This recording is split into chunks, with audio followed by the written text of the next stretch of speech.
గాజాలో ఆకలి కేకలు మళ్లీ మొదలయ్యాయి. రంజాన్ పండుగ రోజు కూడా అక్కడి ప్రజలు పండుగలు చేసుకోకుండా ఆకలితో యుద్ధం చేశారు. ఇటీవల హమాస్ పై ఇజ్రాయెల్ తిరిగి దాడులు చేయడంతో పాటు మానవతా సహాయం నిలిపివేయడంతో అక్కడి ప్రజలు తీవ్ర ఇబ్బందులు పడుతున్నారు. కనీసం తినేందుకు రొట్టె, తాగేందుకు నీళ్లు కూడా దొరక్కపోవడంతో అక్కడి పరిస్థితులు దారుణంగా దిగజారిపోయాయి.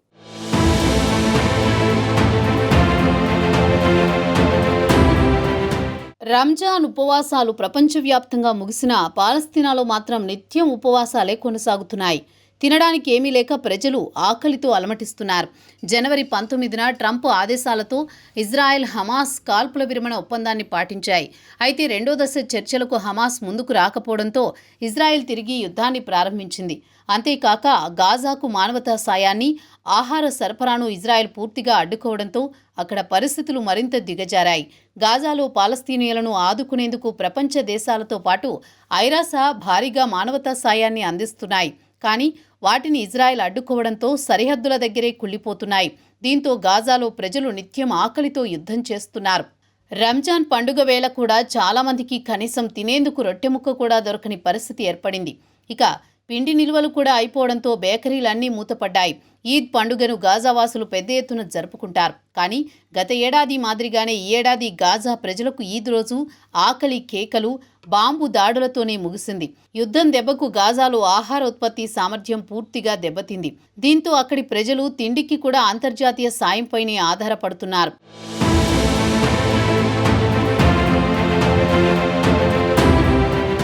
బందీలు అందరినీ విడుదల చేస్తేనే యుద్ధం ముగిస్తామని ఇజ్రాయెల్ హమాస్పై ఒత్తిడి తీసుకొస్తోంది. అందులో భాగంగానే మార్చి నుంచి గాజాకు ఆహారం, మానవతా సాయం సరఫరాను పూర్తిగా నిలిపివేసింది. అంతర్జాతీయ సమాజం నుంచి వచ్చిన సహాయక ట్రక్కులు గాజాలో అడుగుపెట్టి 3 వారాలు గడిచింది. 18 నెలల క్రితమే యుద్ధం మొదలైనా ఇప్పటి వరకు ఇన్ని రోజుల పాటు సహాయం నిలిచిపోవడం జరగలేదు. దీంతో తొలిసారిగా గాజాలో ఇంధనం సహా పలు నిత్యావసరాల కొరత తారాస్థాయికి చేరింది. అంతేకాదు కనీసం పిండి నిల్వలు కూడా పూర్తిగా తగ్గిపోయాయి. దీంతో ఈ వారం నుంచి గాజాలోని బేకరీలన్నీ మూతపడ్డాయి.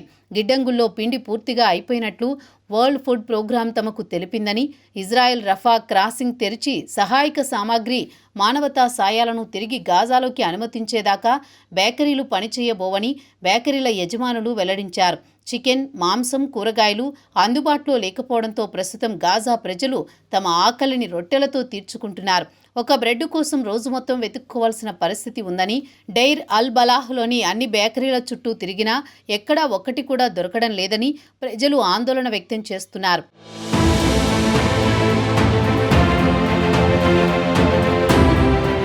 మరోవైపు ఇజ్రాయెల్ దాడులతో గాజాలో మౌలిక వస్తువులు తీవ్రంగా దెబ్బతిన్నాయి. దీంతో కనీసం తాగేందుకు కూడా నీళ్లు దొరకడం లేదు. ఇంత దారుణ పరిస్థితిని ఎదుర్కొంటామని ఎప్పుడూ ఊహించలేదని స్థానికులు చెబుతున్నారు. చాలామంది పిల్లలు ఆకలితో నిద్రపోతున్నారని, ఎప్పుడు ఏం జరుగుతుందో తెలియక బిక్కుబిక్కుమంటూ బతుకుతున్నామని ఆందోళన వ్యక్తం చేస్తున్నారు. రఫా క్రాసింగ్ సహా పలు ప్రాంతాలను తిరిగి తెరిచేలా ఇజ్రాయెల్పై ప్రపంచ దేశాలు ఒత్తిడి తీసుకురావాలని వారు కోరుతున్నారు. రొట్టెతో పాటు గాజావాసులకు వంట కోసం గ్యాస్ను కూడా బేకరీలే అందించేవి.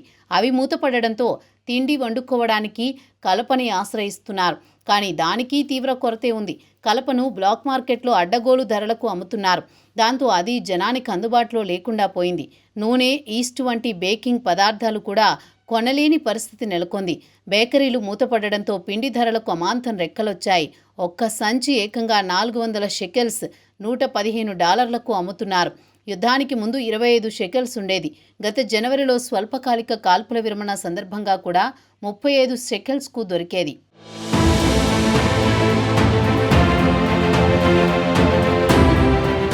యుద్ధం ప్రారంభమైన సమయంలో ప్రజలు ఆరోగ్యంగా దేన్నైనా ఎదుర్కొనే సామర్థ్యంతో ఉన్నారు. కానీ ఇప్పుడు పరిస్థితి పూర్తిగా మారిపోయింది. ఏది దొరికితే అది తిని కడుపు నింపుకుంటున్నారు. కానీ గత కొద్ది రోజులుగా తినేందుకు కూడా ఏమీ దొరకకపోవడం ఆందోళన కలిగిస్తోంది. ఇంట్లో ఉన్న వస్తువులు అమ్ముకుని పిండి, బియ్యం వంటి వాటిని కొనుగోలు చేసుకుంటున్నారు. చాలామంది పాలస్తీనియన్లు రద్దీగా ఉన్న గుడారాల్లో బతికిడుస్తున్నారు. కొందరైతే వీధుల్లోనే నిద్రపోతున్నారు. కాల్పుల విరమణ సమయంలో గాజాలోకి రోజుకు 500 నుంచి 600 ట్రక్కుల్లో సహాయ సామాగ్రి వచ్చేది. ఇప్పుడు అన్నీ ఆగిపోయాయి. కాల్పుల విరమణ ముగిసి యుద్ధం తిరిగి మొదలైనప్పటి నుంచి ఘోరమైన మానవతా సంక్షోభం నెలకొంది. దిగ్బంధాన్ని తక్షణం ఎత్తేయకపోతే గాజాలో త్వరలో మరణ మృదంగం తప్పదని ఐరాస అభిప్రాయపడింది.